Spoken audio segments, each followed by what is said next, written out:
Welcome to KL TV. జై గురుదత్త. ఓం నమ శివాయ. శ్రీమాత్రే నమః. ముక్కోటి ఏకాదశి ఇది పరమ పవిత్రమైనది, చాలా శక్తివంతమైన ఏకాదశి.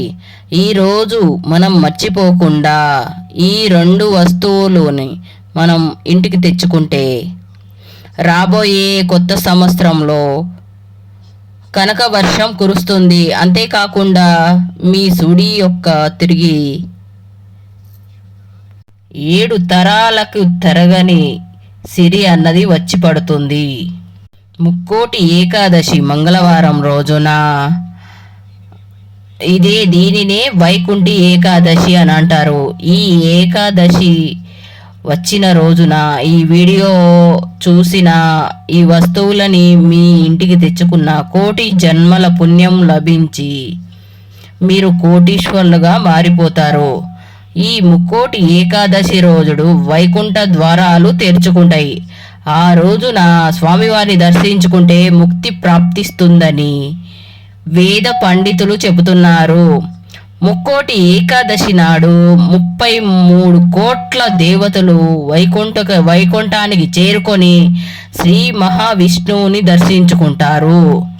కాబట్టి ఈ వైకుంఠ ఏకాదశి నాడు మనం వైష్ణవ ఆలయానికి వెళ్ళి విష్ణుమూర్తిని దర్శించుకుంటే మనకి ముక్కోటి దేవతల అనుగ్రహం కూడా కలుగుతుంది. మరి ఇంతటి పరమ పవిత్రమైన ముక్కోటి ఏకాదశి రోజు మనం పాటించాల్సిన విధి విధానాలు, అలాగే ఏ వస్తువులు తెచ్చుకోవాలి అని మనం ఈ వీడియోలో మొత్తం తెలుసుకుందాము. ఈ వీడియో చూసే ముందు ఓం నమో భగవతే వాసుదేవాయ నమః అనే ఈ పరమ పవిత్రమైన ఈ మంత్రాన్ని జపించుకోండి. ఇక మనకి మంగళవారం నాడు ముక్కోటి ఏకాదశి నాడు వచ్చింది. అన్ని ఏకాదశుల కంటే ఈ ఒక్క ఏకాదశి కొన్ని వేల కోట్ల ఫలితాలే ఇస్తుంది మనకి శాస్త్రాలలో చెప్పబడింది. సాధారణంగా మనం ఏదైనా గుడికి వెళ్ళేటప్పుడు తూర్పు ద్వారం నుంచి దేవుణ్ణి దర్శించుకుంటాం. కానీ వైకుంఠ ఏకాదశి నాడు మాత్రమే విష్ణు ఆలయాలలోనే ఉత్తర ద్వారాల్లో మాత్రమే ప్రవేశించి స్వామివారిని దర్శించుకుంటాము. అలా దర్శించుకోవడం వల్ల ఏమిటంటే పునర్జన్మ ఉండదు అనని వైకుంఠ ప్రాప్తి కలుగుతుంది అని నమ్ముతూ ఉంటారు. కాబట్టి ముక్కోటి ఏకాదశి నాడు ప్రతి ఒక్కరూ వెంకటేశ్వర స్వామిని పూజించి ఉపవాసం చేయాలి.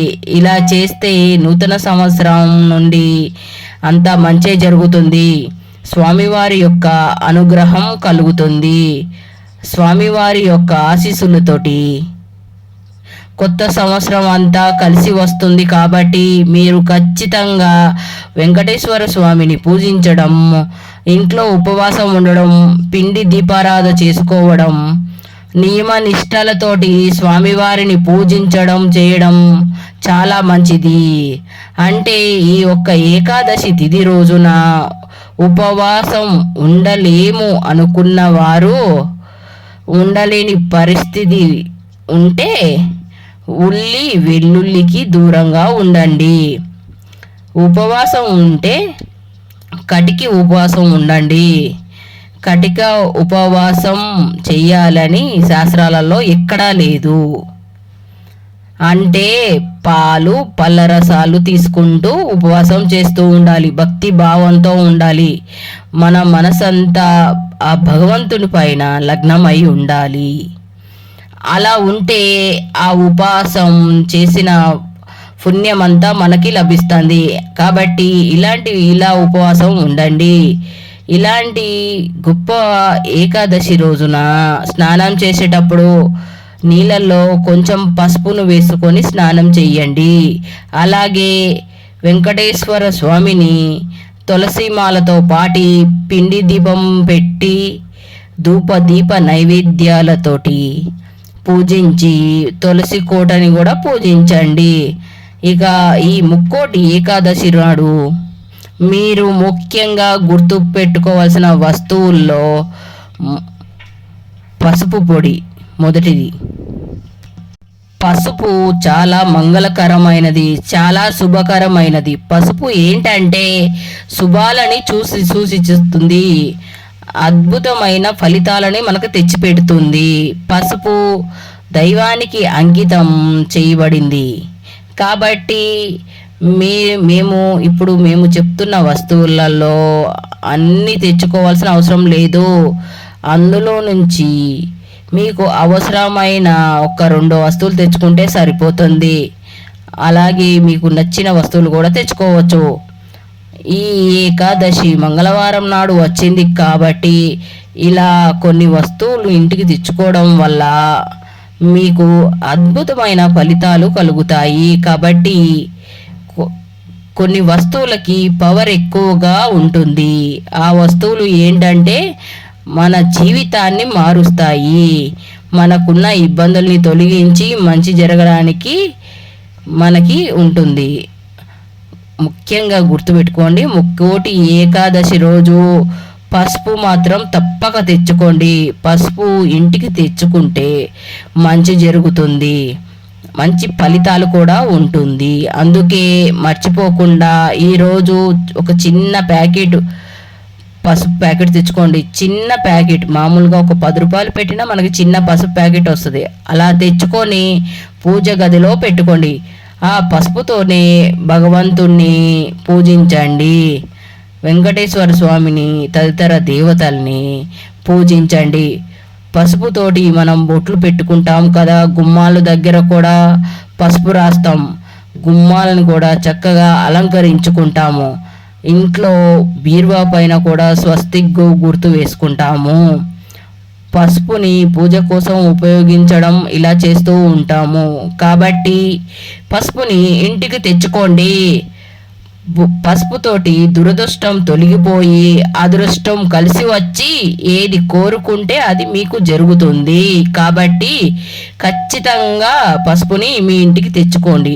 ఇక తర్వాత 2వ వస్తువు ఏంటి అంటే రాళ్ళ ఉప్పు. మామూలుగా ముక్కోటి ఏకాదశి మంగళవారం రావడం చాలా విశేషంగా చెప్పడం. ఈరోజు లక్ష్మీదేవితోటి సమానమైన కల్లుప్పిని ఇంటికి తెచ్చుకుంటే మంచికి చేకూరుతుంది, మంచి ఫలితాలు చూస్తాయి. రాళ్ళ ఉప్పు అంటే కల్లుప్పు అతిథి శక్తి ఉంటుంది.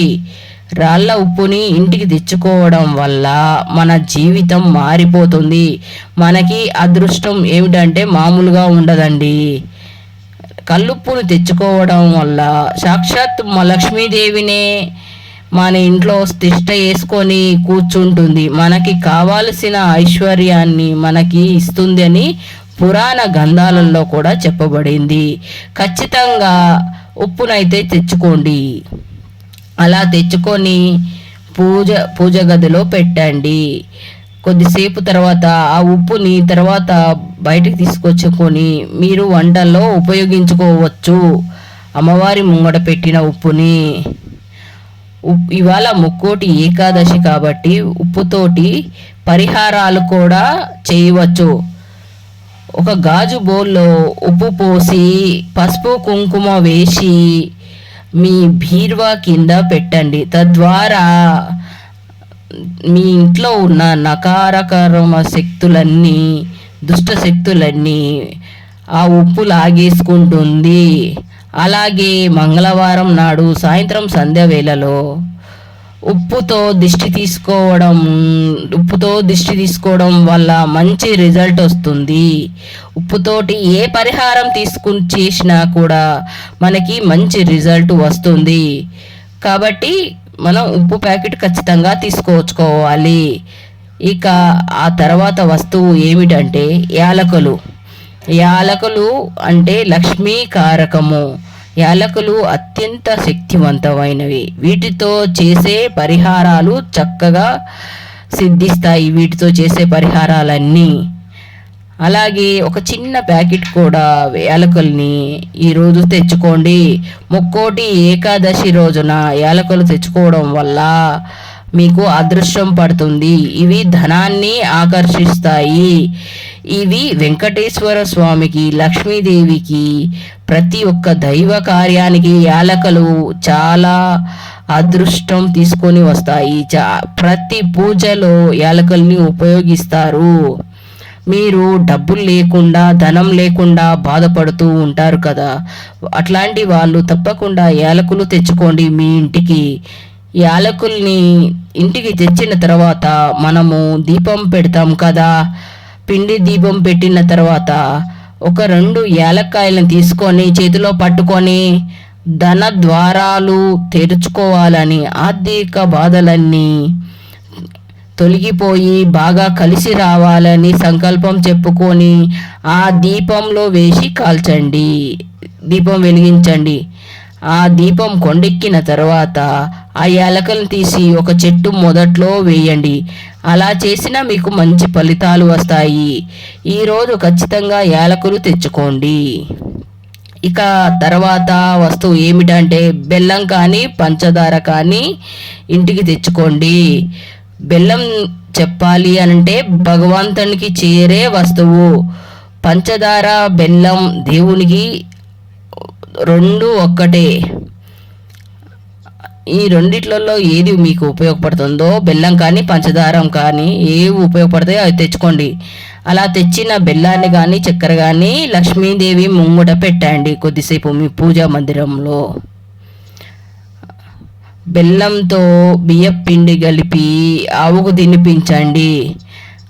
లేదు అంటే పంచదార తెచ్చుకున్నట్లయితే కొంచెం పంచదారని చీమలకి ఆహారం పెట్టండి. అలా మీ మూగజీవాలకి ఆహారం పెట్టడం వల్ల భగవంతుని యొక్క అనుగ్రహము సంపూర్ణంగా కలిగి మనకి సకల శుభాలు కలుగుతాయని పురాణ గ్రంథాలు చెప్పబడుతున్నాయి.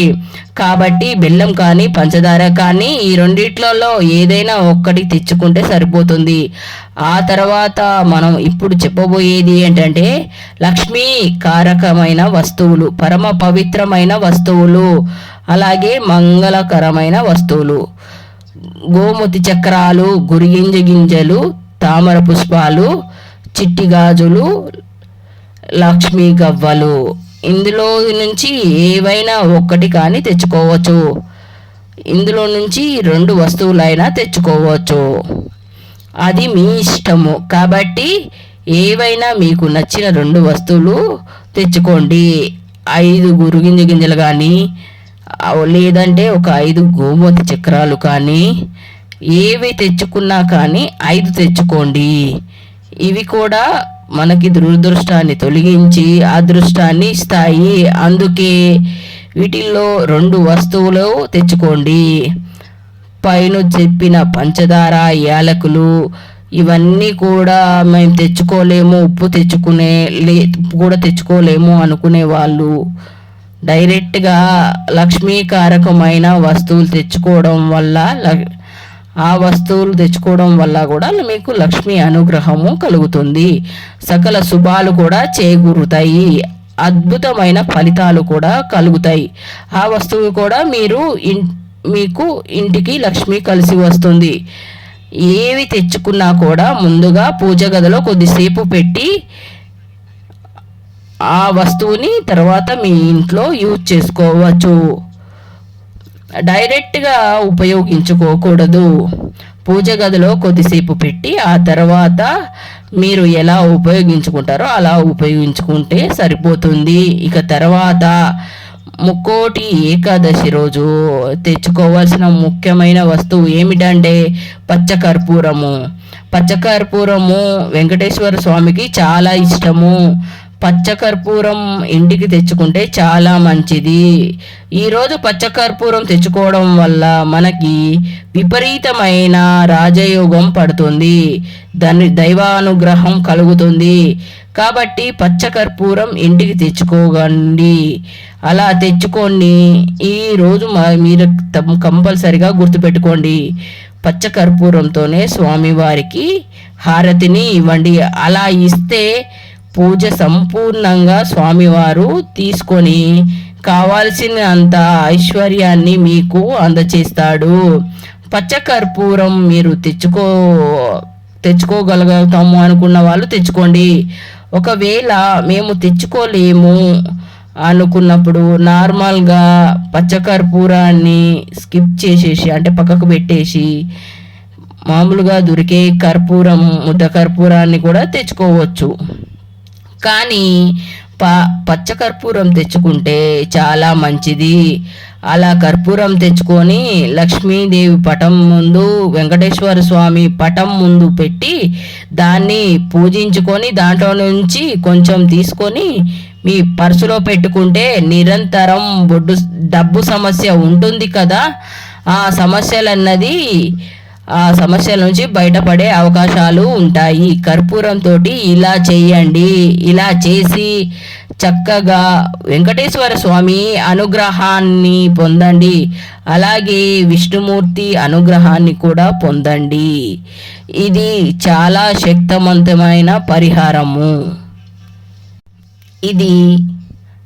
చాలా శక్తివంతమైన పరిహారము. కర్పూరము స్వామివారికి ఇష్టం కాబట్టి ఈరోజు 10 రూపాయలు పెట్టి కర్పూరం బిళ్ళ ప్యాకెట్ని ఇంటికి తెచ్చుకోవడం వల్ల మంచి జరుగుతుంది, కానీ చెడైతే జరగదు. తద్వారా మనకి శుభమే జరుగుతుంది. అందుకే కర్పూరము ఖచ్చితంగా ఇంటికి తెచ్చుకోండి. తర్వాత ఇంకొకటి, కర్పూరం ఇంటికి తెచ్చుకుంటారు కదా, అందులో నుంచి 2 బిళ్ళల కర్పూరాన్ని తీసుకొని చేతితోటి మెదిపి ఇంట్లో ఇల్లు తుడుస్తాం కదా, అలా ఇంట్లో ఇల్లు తుడిచే దాంట్లో ఈ నీళ్ళల్లో ఇది వెయ్యండి. ఇంట్లోకి పాజిటివ్ ఎనర్జీ అన్నది వస్తుంది. పాజిటివ్ వైబ్స్ ఉంటాయి, కానీ పాజిటివ్ వైబ్రేషన్ రావాలి అంటే ఖచ్చితంగా కర్పూరం బిళ్ళలు కొంచెం పసుపు వేసి ఇల్లు క్లీన్ చేసుకోండి. తద్వారా మీకు చాలా మంచి జరుగుతుంది. అలాగే భగవంతుని యొక్క అనుగ్రహం కూడా సంపూర్ణంగా కలిగి మీకు సకల శుభాలు చేకూరుతాయి.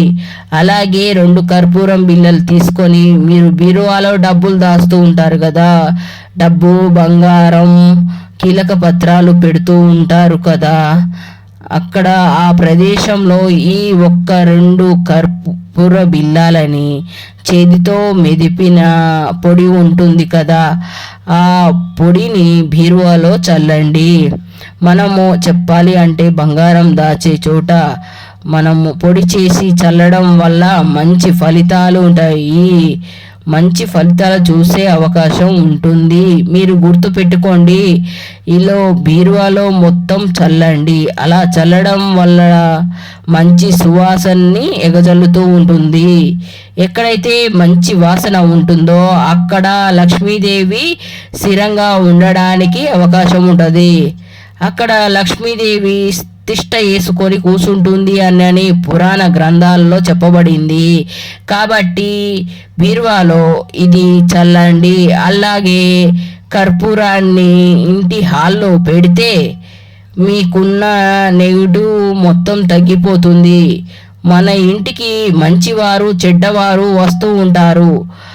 వాళ్ళల్లో ఎవరు మంచివాళ్ళు ఎవరు చెడ్డవాళ్ళు అని మనం చెప్పలేం కదా. ఎవరి మనసులో ఏం స్వార్థం ఉంటుందో మనం కనుక్కోలేం కదా. ఇప్పుడు సమాజం